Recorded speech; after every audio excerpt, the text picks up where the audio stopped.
તો ભાગો આજનો આપણો ચેપ્ટર નંબર 13 નો ટોપિક છે જેનું નામ છે દળ ઉર્જા અને ન્યુક્લિયર બંધન ઉર્જા. શું નામ છે બેટા? દળ ઉર્જા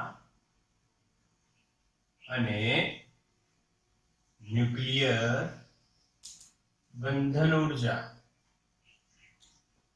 mass energy and binding energy of nuclears or nuclear binding energy, nuclear binding energy અને mass energy. બહુ જ ઇન્ટરેસ્ટિંગ ટોપિક છે. કેમ ઇન્ટરેસ્ટિંગ ટોપિક છે? કેમ કે આ જે કન્સેપ્ટ છે તમે ઓલરેડી જાણો છો. આના વિશે જે પણ વાતો કરવામાં આવશે એ બધી તમને ખબર પડી જશે. Okay, clear? હા કે ના? અને આમાં સૌથી પહેલા આઇન્સ્ટાઈન જે છે બેટા, આઇન્સ્ટાઈનની વાત કરવામાં આવશે કે ભાઈ આઇન્સ્ટાઈનનો એક વિશિષ્ટ સાપેક્ષવાદની વાત કરીશું આપણે. આઇન્સ્ટાઈનનો વિશિષ્ટ સાપેક્ષવાદ. હવે આ સાપેક્ષવાદ છે શું આઇન્સ્ટાઈનનો, એની વાત કરીશું. અને આમાં કેમ એ ઇન્ક્લુડ થાય છે તો સમજો. તમે એક એક્ઝામ્પલ સમજો, એક સિમ્પલ એક્ઝામ્પલ સમજજો મારી. આ એક્ઝામ્પલને તમે રિલેટ કરી શકો છો તમારી બોડી જોડે. એક્ઝામ્પલ એવો છે કે અત્યાર સુધી જ્યારે આઇન્સ્ટાઈને આ સાપેક્ષવાદ આપ્યો એના પહેલા ક્યાંય એવું નહોતું કે દળનું ઉર્જામાં અને ઉર્જાનું દળમાં રૂપાંતર શક્ય છે, એવું નહોતું. આવું કહેનાર કોણ? આઇન્સ્ટાઈન. દળનું શેમાં રૂપાંતર શક્ય છે? ઉર્જામાં. અને ઉર્જાનું શેમાં રૂપાંતર શક્ય છે? દળમાં. એટલે દળને ઉર્જામાં રૂપાંતર કરી શકાય છે અથવા થતું હોય છે, અને ઉર્જાનું દળમાં રૂપાંતર શક્ય છે. ક્લિયર છે? હા, આમની રિસર્ચ પહેલા એવું માનવામાં આવતું કે દળ અને ઉર્જા બંનેનું સંરક્ષણ થાય છે. યાદ રાખજો, વાત સમજો. અને હાલ બી તમે ઉર્જા સંરક્ષણનો નિયમ એવી જ રીતના ભણો છો કે ઉર્જાનો નાશ થતો નથી કે નિર્માણ થતું નથી, માત્ર એક સ્વરૂપમાંથી બીજા સ્વરૂપમાં રૂપાંતર થાય છે. પર અહીંયા ઊંધું, દુનિયાની જે લોજિકલ જે કોન્સેપ્ટ વાતો ચાલી રહી હતી એનાથી બિલકુલ અલગ કે ભાઈ એક ઉર્જાનું બીજી ઉર્જામાં રૂપાંતર શક્ય છે. પરંતુ આઇન્સ્ટાઈને શું કીધું ભાઈ કે દળનું ઉર્જામાં અને ઉર્જાનું દળમાં રૂપાંતર થઈ રહ્યું છે. એને આઇન્સ્ટાઈનનો વિશિષ્ટ સાપેક્ષવાદ કહે છે. અચ્છા, આ સમજાવવા માટે એમણે શું કીધું? સૂત્ર આપ્યું. એક સૂત્ર, મહાન સૂત્ર તમને ખબર છે. એક સૂત્ર એમણે આપ્યું. બતાવો કયું સૂત્ર આપ્યું? બધાને યાદ હોય છે. બધાને યાદ હોય છે. બોલો શું છે? બધાને યાદ છે. E બરાબર mc સ્ક્વેર. યસ, E બરાબર mc સ્ક્વેર. બધાને યાદ છે. હમણાં કોઈક સ્ટુડન્ટે મેસેજ કર્યો લાઈવ ક્લાસમાં કે mcc એટલે સાહેબ સમજી જાઓ કે mc સ્ક્વેર છે. સરસ, લોજિકલ વાત બરાબર છે, બિલકુલ ક્લિયર છે. હા, બરાબર. તો એમની વાત બરાબર છે ભાઈ. c into c લખી દો એટલે c સ્ક્વેર છે ને. ટાઈપ કરવામાં ટાઈમ વેસ્ટ નહીં કરો. c શું છે ભાઈ? 3 × 10⁸ મીટર પર સેકન્ડ. પ્રકાશની ઝડપ, લાઇટની સ્પીડ, સ્પીડ ઓફ લાઇટ 3 × 10⁸. આ સૂત્ર પરથી જો શું થાય, જો દળ તમને ખબર હોય તો તમે એ દળને અનુરૂપ કેટલી ઉર્જા હશે એ સમજી શકશો. અને જો ઉર્જા તમને ખબર હોય તો એ ઉર્જાને અનુરૂપ કેટલું દળ છે એ તમે શોધી શકો છો આ સૂત્ર પરથી. પાકું? આ સૂત્રની આપણે સાબિતી જોવાની નથી, કેમ કે આપણે બાળપણથી ભણીએ છીએ અને સાબિતી થોડીક સમજી શકાય. આપણે માની લેવું કે ભાઈ હા, અમુક વસ્તુ આપણે માનીને ચાલે E બરાબર mc સ્ક્વેર છે. હવે આવો ખ્યાલ એમને ક્યાંથી આવ્યો? આવો ખ્યાલ એમને ક્યાંથી આવ્યો? તો જ્યારે એમને વાત કરી બેટા ન્યુક્લિયોન્સની, તો ન્યુક્લિયસ મુક્ત અવસ્થામાં હોય. કઈ અવસ્થામાં હોય? મુક્ત અવસ્થા. હવે મુક્ત અવસ્થાનો અર્થ શું છે? એનો મતલબ કે પ્રોટોન ન્યુટ્રોન એ ફ્રી હોય. પ્રોટોન અને ન્યુટ્રોન મુક્ત અવસ્થામાં હોય, બંધાયેલા ના હોય. આ P છે અને આ N છે. સાંભળજો, મુક્ત અવસ્થા ખબર પડે છે હું શું કહું છું એ ખબર પડી ગઈ? હા કે ના? હા કે ના? યસ ઓર નો? મુક્ત અવસ્થા એટલે ફ્રી છે. યસ.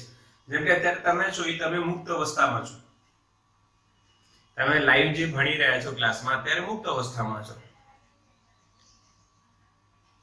યસ ઓર નો? અને પછી એ જ ન્યુક્લિયસને બંધિત અવસ્થામાં લાવવામાં આવે. એટલે તમે લાઈવ ક્લાસ ચાલુ થઈ જશે. એટલે તમે માની લો બંધાઈ ગયા. અહીંયા ફ્રી હતા, હવે બંધાઈ ગયા. અહીંયા ફ્રી હતા અને અહીંયા બંધાઈ ગયા.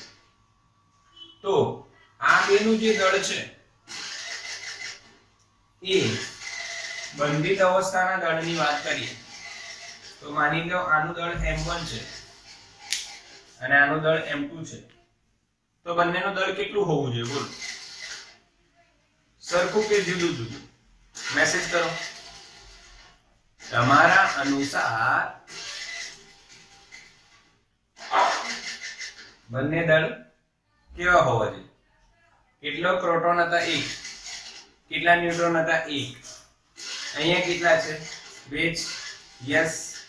તો આપણા પ્રમાણે આ બંને દળ કેવા હોવા જોઈએ? સમાન હોવા જોઈએ. કેવા હોવા જોઈએ? સમાન હોવા જોઈએ. પરંતુ એ સમાન હોતા નથી. એ સમાન હોતા નથી. કારણ આઈન્સ્ટાઈને સમજાવ્યું, સમજો. શું અહીંયા બંધન ઉર્જા આવશે?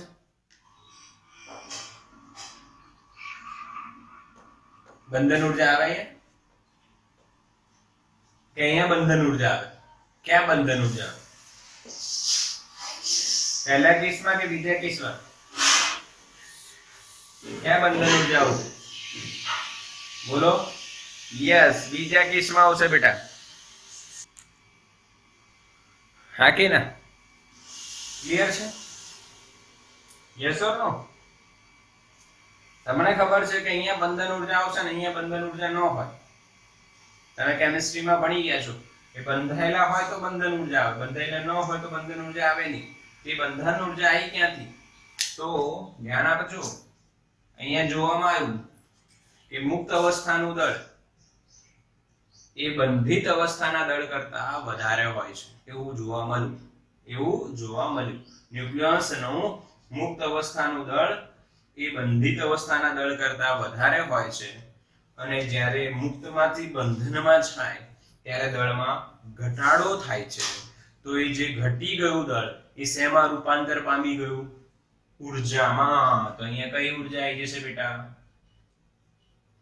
બંધન ઉર્જા. બોલો હા કે ના? હા કે ના બોલો? મેસેજ કરો ફાસ્ટ. ખબર પડી? આઈન્સ્ટાઈને જે કન્સેપ્ટ આપ્યો એ સમજણ પડી તમને? યસ યસ, બિલકુલ બિલકુલ. ધ્યાન રાખવાની વાત છે કે મુક્ત અવસ્થાનું દળ, ન્યુક્લિયસનું મુક્ત અવસ્થાનું દળ એ બંધિત અવસ્થાના દળ કરતા હંમેશા વધારે હોય છે. અને જ્યારે મુક્ત અવસ્થાને બંધિત અવસ્થામાં લઈ જવામાં આવે ત્યારે દળ ઘટે છે. તો એ જે દળ ઘટ્યું એ ક્યાં ગયું? તો એ શેમાં રૂપાંતર પામી ગયું? ન્યુક્લિયસની બંધન ઉર્જામાં. પાકો? હા કે ના? Yes or no? ક્લિયર? અચ્છા, એક સિમ્પલ એક્ઝામ્પલ લઈએ. એક સિમ્પલ એક્ઝામ્પલ થી તમને આ સમજાવું. જો એકદમ સિમ્પલ એક્ઝામ્પલ.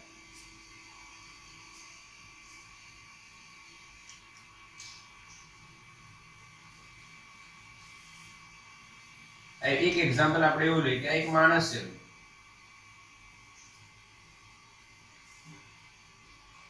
અને આ એ જ માણસ છે, 6 મહિના પછીની વાત છે.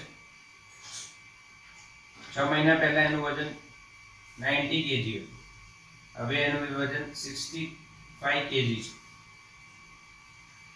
તો દળનો ઘટાડો થયો, દળનો ઘટાડો થયો કે નહીં થયો? દળનો ઘટાડો થયો, પર કાર્ય કરવાની જે ઊર્જાની વાત કરી, આની ક્ષમતાની વાત કરી, આની વધારે, આની ઓછી હોય છે. એટલે આ સિમ્પલ એક એક્ઝામ્પલ છે, રિયાલિટી થી આને રિલેટ ન કરતા. હા યાર આવું છે એવું નથી, બટ આ એક તમને એક્ઝામ્પલ આપ્યું કે જે બાકી રહેલું દળ છે શેમાં રૂપાંતર પામી ગયું? ઊર્જામાં. હાલાકી અહીંયા તો પરસેવો પડે, ચરબી વેસ્ટ થાય, એટલે ચરબી દૂર થાય, એટલે આવું થાય.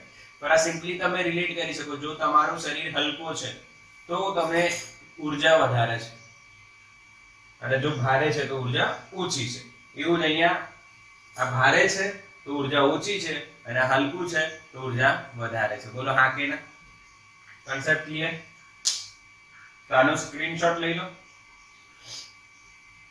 જલ્દીથી, સ્ક્રીનશોટ લો.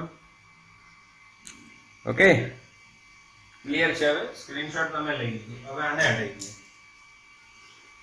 આઈન્સ્ટાઈનનો સાપેક્ષવાદ તમને કોઈ પૂછે તો શું કહેશો?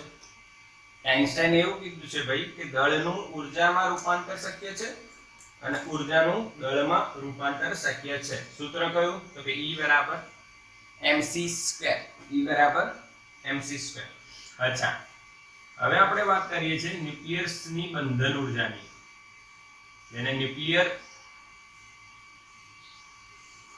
બંધન ઊર્જા કહેવાય, જેને EB વડે દર્શાવાય.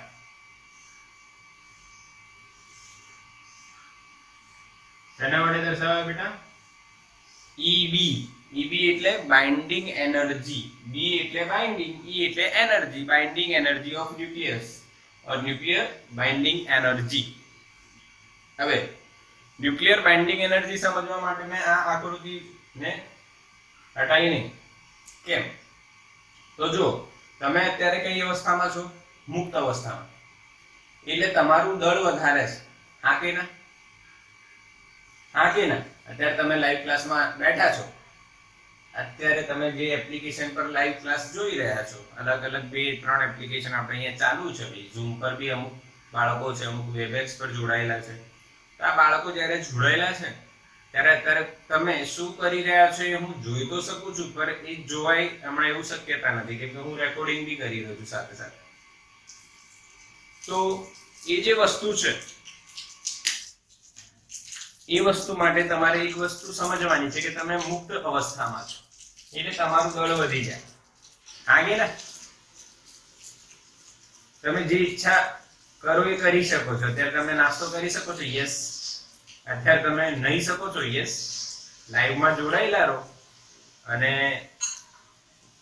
નહીને પણ આવી શકો છો, નાસ્તો બી કરી શકો છો, કાં તો સૂઈ પણ શકો છો. એટલે તમારું દળ વધારે છે, પણ એનો મતલબ તમારી ઊર્જા વધી નથી, તમને નુકસાન થઈ રહ્યું છે.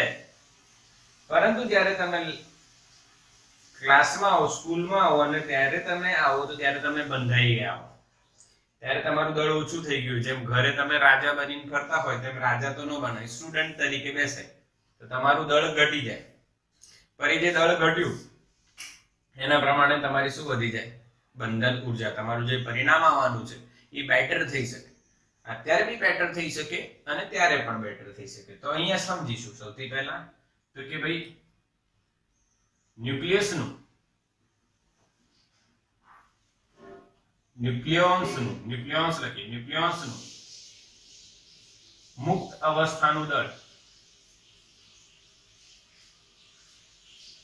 બંધિત અવસ્થા કરતા કેવું હોય? વધુ હોય છે.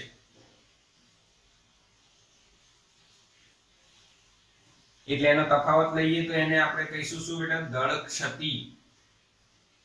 દળ ક્ષતિ એટલે શું? તો ન્યુક્લિયોન્સનું મુક્ત અવસ્થાનું દળ માઇનસ ન્યુક્લિયોન્સનું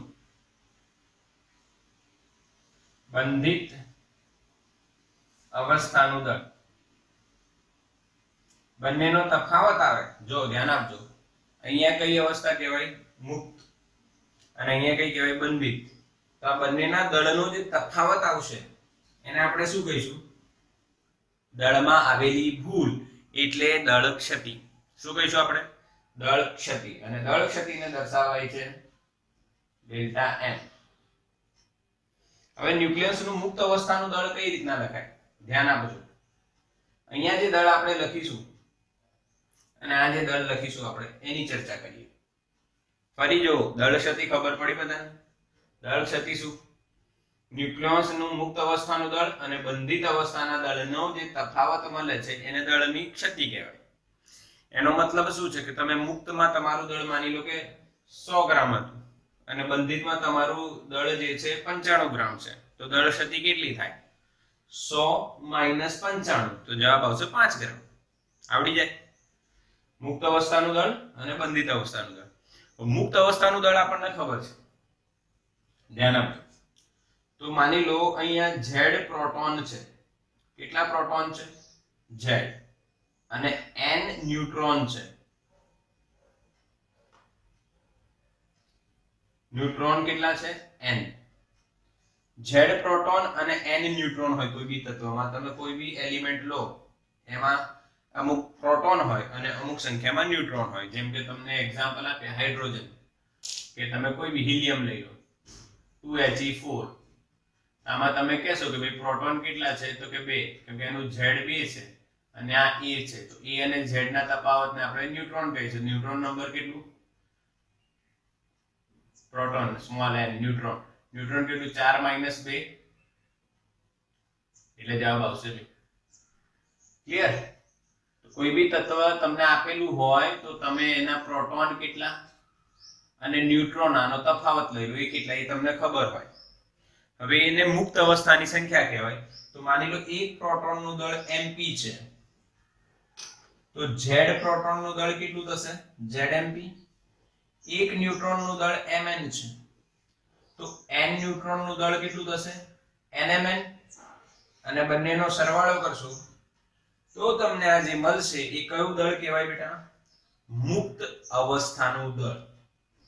ન્યુક્લિયસનું મુક્ત અવસ્થાનું દળ. બોલો, યાદ રહેશે? શું કર્યું મુક્ત અવસ્થાના દળમાં? Zmp + nmn. શું કર્યું? Zmp + nmn. યાદ રહ્યું કે નહીં? mp એટલે શું? એક પ્રોટોનનું દળ. Z એટલે શું? પ્રોટોનની સંખ્યા. mn એટલે એક ન્યુટ્રોનનું દળ. nmn એટલે શું? ન્યુટ્રોનનું કુલ દળ. અથવા n એટલે શું? ન્યુટ્રોનની સંખ્યા. ન્યુટ્રોન આ કઈ રીતના મળશે? A - Z કરશો. 4 - 2 એટલે 2 મળી ગયા. માની લો બંધિત અવસ્થાનું દળ જે કેટલું લખાય છે ભાઈ? m. તો ડેલ્ટા m શું લખાશે? Zmp + nmn - m. આને કહેવાય દળમાં આવતી ક્ષતિ. મુક્ત અવસ્થાના ન્યુક્લિયસને જ્યારે બાંધવામાં આવે ત્યારે જે દળમાં તફાવત આવે એ દળના તફાવતને આપણે દળ ક્ષતિ કહીએ છીએ. જેમાં Z શું છે? પરમાણુ ક્રમાંક. પર અહીંયા આપણે એમને કોની સંખ્યા તરીકે લેવાનો?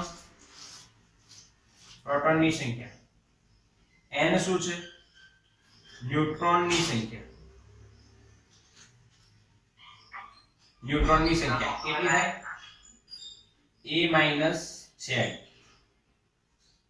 ક્લિયર? આ કે ના? હા કે ના? તો આનો સ્ક્રીનશોટ લઈ લો, આગળ જઈએ. ચલો, ક્લિયર ને બેટા? સ્ક્રીનશોટ લીધો? Yes yes yes. બધાને મેસેજ આવ્યું? ક્લિયર? અચ્છા, હવે હું આ પાર્ટને હટાવી દઉં.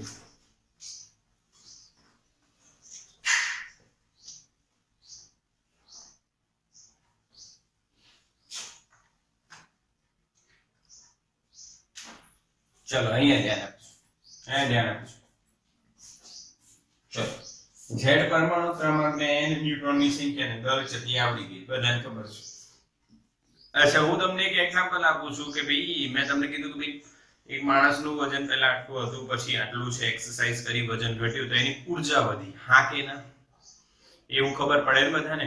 હા, અમુક છોકરાઓ, છોકરીઓનું ખબર નહીં, પણ છોકરાઓ જરૂરથી આ લોકડાઉનમાં અમુક બાળકો જીમ જતા ટેવાયા હોય, અથવા ઘરે એક્સરસાઇઝ કરતા ટેવાયા હોય, એ ઈચ્છા થઈ હોય કે ફ્રી છીએ તો બોડી બનાવીએ, અને એવા બાળકોને હું જાણું છું કે જેમણે જીમ જોઈન કર્યું છે. વચ્ચે વાત થઈ હતી મારી કે ભાઈ જીમ બી જોઈન કર્યું છે અમે, તો એ જીમ જોઈન કર્યું તો એમનું જે વજન હતું એ ઘટ્યું તો એમની ઉર્જા વધી. એ કેટલી ઉર્જા વધે છે? અહીંયા જો શું થાય છે, દળમાં ફેરફાર થયો. તો હવે આપણે બંધન ઉર્જાની વાત કરીશું. શેની વાત કરવાની છે આપણે? ન્યુક્લિયર બંધન ઉર્જા. EB એટલે શું? ધ્યાનથી સમજજો, ધ્યાનથી સમજજો. આજે દળમાં ફેરફાર થયો, મુક્ત અવસ્થાના ન્યુક્લિયસને બંધિત અવસ્થાના ન્યુક્લિયસમાં એટલે કે ન્યુક્લિયસમાં ફેરવવા માટે તમારે દળમાં ફેરફાર જોવા મળ્યો. આપણને શેમાં ફેરફાર જોવા મળ્યો? દળમાં ફેરફાર.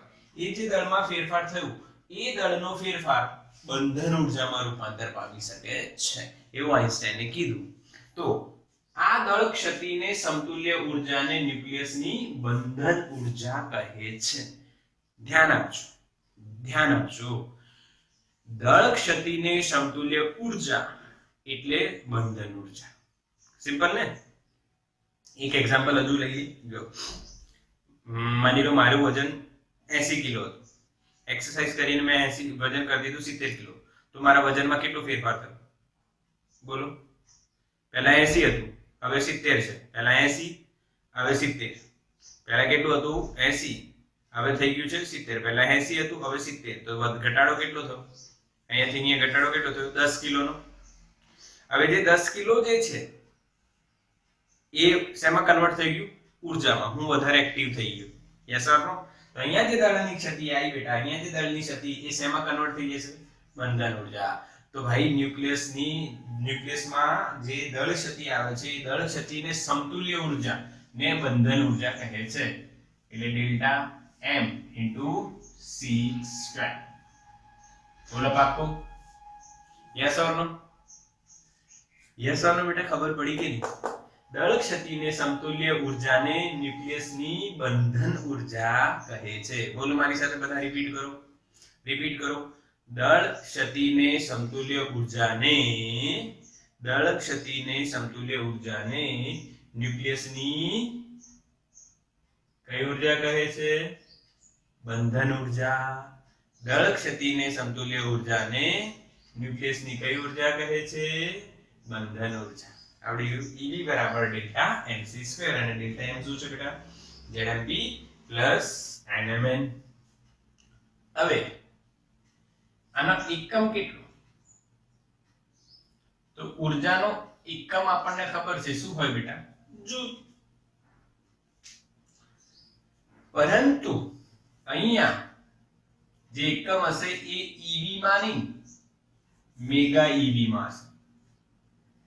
ઉર્જાનો એકમ નાનો તો હશે પરંતુ મેગા EB માં હશે. એ કેમ હશે એ જોવામાં આવશે. અત્યારે ચિંતા ન કરો, અત્યારે આની ચિંતા ન કરો. એ શેમાં હશે? મેગા EB માં.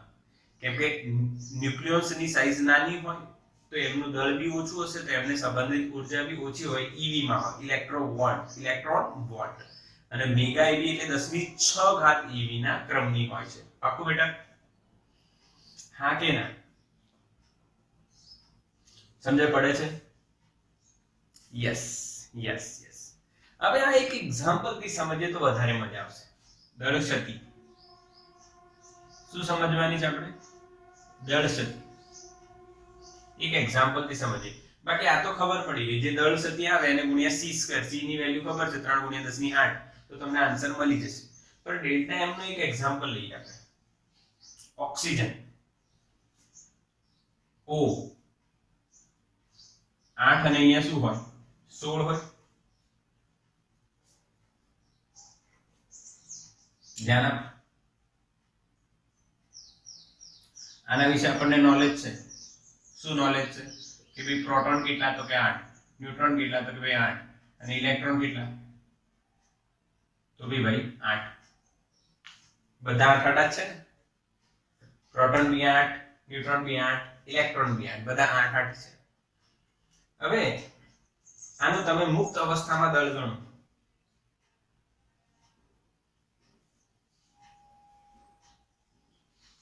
તો એ શું થશે એ તમને ક્લિયરલી ખબર છે.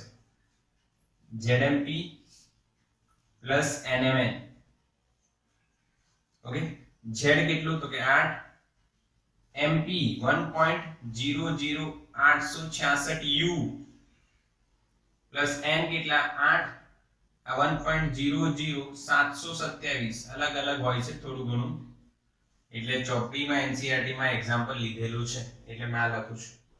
ઓકે, અને આની કેલ્ક્યુલેશન કરશો તો એનસીઈઆરટી માં ચેક કરી શકો છો બેટા. એનું ન્યુક્લિયસ નું દળ આપણને 16.12744.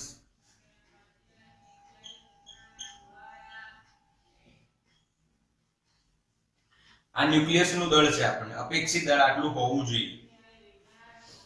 કેટલું હોવું જોઈએ? આટલું. ક્લિયર? આ કે ના સમજ પડી? આ બંનેનો સરવાળો કર્યો તો જવાબ આપણને આટલો મળ્યો. Okay, yes or no message કરો ફટાફટ. હા, યસ, ખબર પડી ને? ZMP NMN. MP ની વેલ્યુ આ તમને પહેલા બતાવી હતી. આમાં થોડુંક આપણે ડિફરન્સ આવે છે, પર ચોપડીમાં જે લીધું છે એ જ આપણે લખ્યું છે. મેં જે ત્યારે લખ્યું હતું એ દાખલામાં જે લીધેલું હતું એ લખ્યું. ઓકે, કોઈ વાંધો નહીં, પોઈન્ટમાં ડિફરન્સ છે, ઇટ ઇઝ ઓકે. પર આ સમજે, આ મુક્ત અવસ્થાનો દળ. હવે ધ્યાન આપજો, ન્યુક્લિયસ નું દળ. હવે ધ્યાન આપવાની વાત અહીંયા કેમ હું એવું કહું છું તો કે જો ન્યુક્લિયસ નું દળ જે છે ને m, એ આપણને કઈ રીતના મળશે સમજજો બેટા. કે ભાઈ માસ સ્પેક્ટ્રોમીટર થી આપણે પરમાણુનું દળ માપીશું. ધ્યાન આપજો બેટા, સમજવાની વાત છે. પરમાણુનું દળ આપણને મળશે, એમાંથી આપણે ઇલેક્ટ્રોનનું દળ બાદ કરવાનું. સમજ્યા કે નહીં? આપણે માસ સ્પેક્ટ્રોમેટ્રી જે મેથડ છે એનાથી પરમાણુનું દળ માપીશું. પરમાણુનું દળ ખબર હોય તો જેમાં ઇલેક્ટ્રોન હોય અને ન્યુક્લિયસ હોય તો એમાંથી પરમાણુના દળમાંથી ઇલેક્ટ્રોનનું દળ બાદ કરશો તો કોનું દળ મળશે? ન્યુક્લિયસનું દળ. ખબર પડી બેટા? હા કે ના? અને એ આપણને અંદર આપેલું છે. જો અહીંયા આપણને આપેલું છે 15.9939 માઈનસ 8 ગુણ્યા 0.00055 U. ક્લિયર? અને આને સોલ્વ કરશો તો બેટા જવાબ આવશે 15.99053.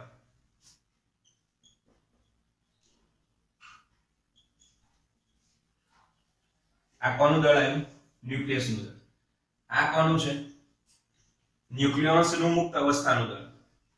હવે બંનેમાં તફાવત તમે કરશો તો તમને ડેલ્ટા m બી મળશે, અને ડેલ્ટા m મળે છે બેટા એ બી આપણને આપે છે 0.13691.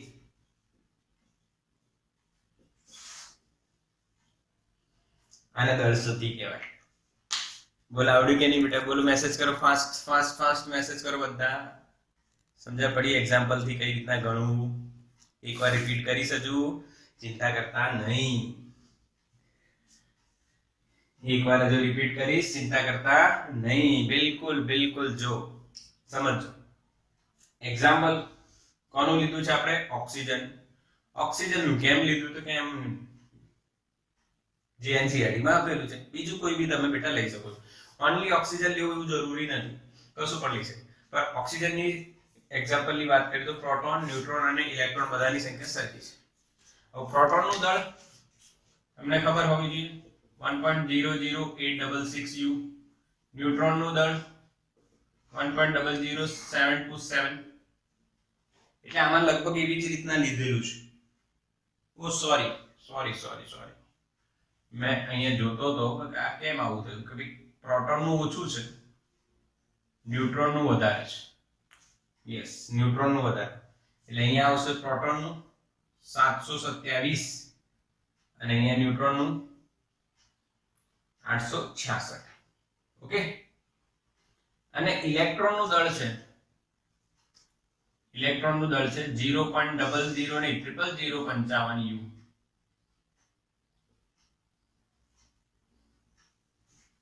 ઓકે, ત્રણ દળો આપણને ખબર હોય તો મુક્ત અવસ્થાનું દળ આપણે શોધી કાઢ્યું. ન્યુક્લિયસનું દળ કઈ રીતના મળશે તો કે પરમાણુનું દળ આપણને માસ સ્પેક્ટ્રોમેટ્રી થી મળશે. માસ સ્પેક્ટ્રોગ્રાફ આવે એના પરથી Q/m શોધવામાં આપણે પહેલા જોઈ લીધું, એનાથી આપણને આ મળશે. હા કે ના બેટા? આ એમાંથી ઇલેક્ટ્રોનનું દળ, પરમાણુના દળમાંથી ઇલેક્ટ્રોનનું દળ બાદ કરશો એટલે તમને દળ મળશે, એ ન્યુક્લિયસનું મળશે. આ બંનેનો જે તફાવત લેશો એને તમે શું કહેશો? દળ ક્ષતિ. અને એ દળ ક્ષતિને સમતુલ્ય જે ઊર્જા હશે એને આપણે શું કહીશું બેટા? બંધન ઊર્જા. બોલો પાક્કું? બંધન ઊર્જા ખબર પડી બેટા? હા કે ના? ક્લિયર છે? ક્લિયર છે કે નહીં? યસ યસ યસ, ક્લિયર છે? ઓકે, બિલકુલ. તો બેટા આ તમારું આજનું બંધન ઊર્જાનો ટોપિક ક્લિયર થઈ ગયો. સ્ક્રીનશોટ લઈ લો આનો.